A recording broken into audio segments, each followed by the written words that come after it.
Às vezes aquilo que é óbvio para mim não é óbvio para você.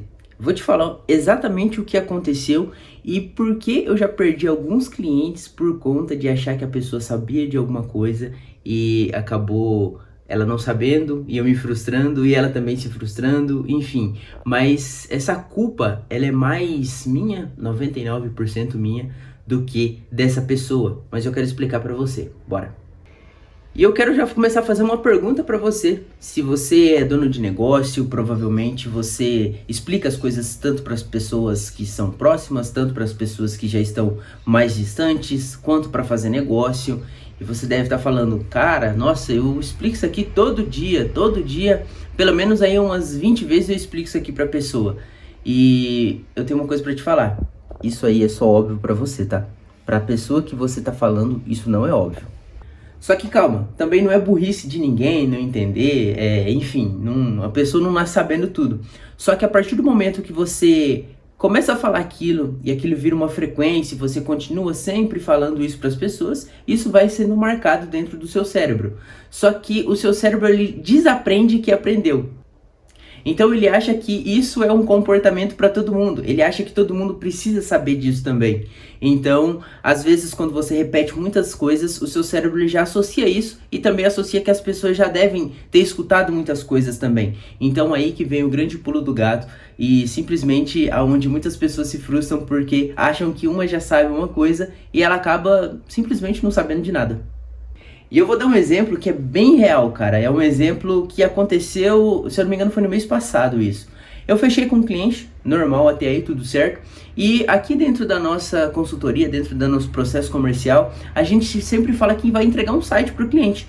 E aí todo mundo sabe, ou eu pensava que todo mundo sabia, que o site ele é uma estrutura, onde essa estrutura ele fica dentro de uma hospedagem, que é feito a procura através de um domínio, certo? Então são o site, o domínio e a hospedagem. E aí eu falei, cara, você ganha o domínio, ganha a hospedagem, ganha o site, todo esse processo você ganha aqui com a gente também. Só que ao invés de eu falar para ele de uma forma clara, que eu acredito que eu falei, porém para ele não entendeu. Ele falou, cara, beleza, então eu vou ganhar domínio, ganhar hospedagem, só que a gente faz geralmente no nosso domínio interno aqui. E aí na hora que eu fui tentar explicar isso pra ele, ele falou, não, mas vocês falaram que ia ter o site, tudo completinho e tudo. Eu falei, cara, é verdade. Então a gente acabou arcando com esse argumento que eu falei pra ele e a gente teve que dar realmente um domínio pra ele, né? Mas, enfim, não mudou nada o processo comercial, a gente atende ele até hoje. E cara, pra mim isso é básico, eu explico isso, eu já falo isso, a gente fala com no mínimo ali pelo menos uns 3 empreendedores todos os dias. E eu sempre explico pro empreendedor que é exatamente isso. Só que pra mim já é óbvio, mas pra ele talvez não. Pra ele é uma coisa totalmente nova, uma coisa totalmente diferente, enfim. Ele talvez não entenda isso e tá tudo bem. O problema não é ele, o problema foi eu pensar que ele já sabia desse processo e acabar explicando de uma forma superficial pra ele. E aí eu parei pra pensar um pouquinho e comecei a refletir assim, cara, isso é literalmente uma maldição do conhecimento. Por que essa maldição do conhecimento acaba vindo nos atacar? Quando você domina uma coisa, como eu falei, o seu cérebro ele acaba associando aquilo, pensando que todo mundo vai saber aquilo. Então literalmente você fala isso muito, você tem um conhecimento, só que essa maldição, se você não controlar, ela acaba realmente se tornando uma maldição, uma perdição, onde você pode até afastar o cliente de você. Eu vou falar aqui pra vocês um processo que a gente tem aqui, que é o óbvio, né? Só que para muito cliente a gente precisa explicar isso também, né? Então o que acontece quando um cliente ele fecha um contrato aqui com a gente? Vamos supor que a gente tem um cliente de climatização aqui. Para ele, no caso, na cabeça dele é óbvio que quando eu mandar os leads ali pro WhatsApp dele, todos os clientes já vão pedir o Pix deles para fazer um depósito em conta ali.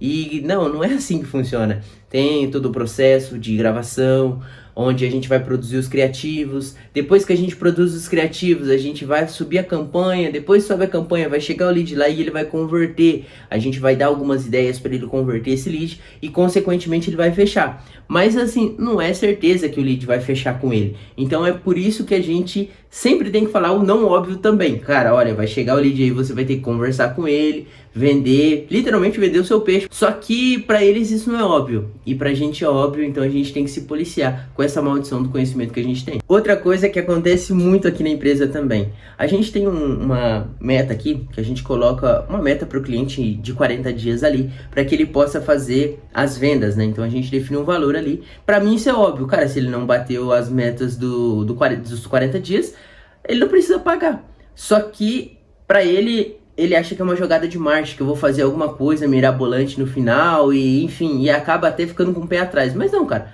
se a gente não conseguiu bater a meta, você não precisa realizar o pagamento. Essa é a nossa premissa que a gente tem aqui dentro da PlayFox. E isso, cara, ele simplesmente não entende. Então a gente explica. Isso é muitas das vezes uma objeção a mais que ele traz à reunião pra gente tratar também. Então a gente já tá calejado, mas o óbvio ainda precisa ser dito. Percebe que todo o processo que eu falei aqui, eu tive que explicar pra você, só que quando às vezes o nosso inconsciente pensa lá na frente, todo o processo de fala, de conversação, ele acaba assimilando que as pessoas já sabem disso. Eu mesmo, para gravar esse vídeo para você, eu já pensei, cara, será que ele já sabe disso? Que o óbvio também precisa ser dito, que óbvio para mim não é óbvio para você? Então, o nosso cérebro, ele já começa a sabotar a gente antes de fazer esse processo. Eu vou contar aqui para vocês também bem rapidinho o processo de climatização, né? Eu sempre gosto de usar esse processo de climatização como exemplo aqui. O cliente, ele sabe que precisa fazer isso, ele sabe que precisa puxar uma determinada quantia de tubulação, ele sabe em quantos metros tem que colocar esse ar-condicionado, para ele é normal, só que para mim, isso não é normal. Para mim isso é tipo, tá, mas e aí, como é que a gente vai fazer isso aí funcionar? Então, o óbvio para ele não é óbvio para mim, e ele precisa me explicar todo esse processo. Então, para finalizar aqui, toda vez que você achar que você tá falando uma coisa óbvia, você volta um pouquinho e pensa, cara, será que isso realmente é óbvio? Será que eu não tô simplesmente me sabotando de novo? Tô tendo a crise da maldição do conhecimento? Então explica. Não vai fazer mal algum você explicar um pouco mais o seu conteúdo que você faz. Porque justamente isso pode ser uma virada de chave também. Mas às vezes a gente acha que já falou demais, às vezes a gente acha que já colocou muitas palavras para fora, muito conhecimento, enfim, cara. Isso pode mudar o seu processo também que você tem aí dentro da sua empresa. E se esse vídeo te ajudou de alguma forma e até mesmo fez você lembrar de alguma coisa que você fala para as pessoas que é óbvio para você, mas para elas não, deixa aqui nos comentários, quer saber? E aproveita também, me segue aqui para mais vídeos como esse.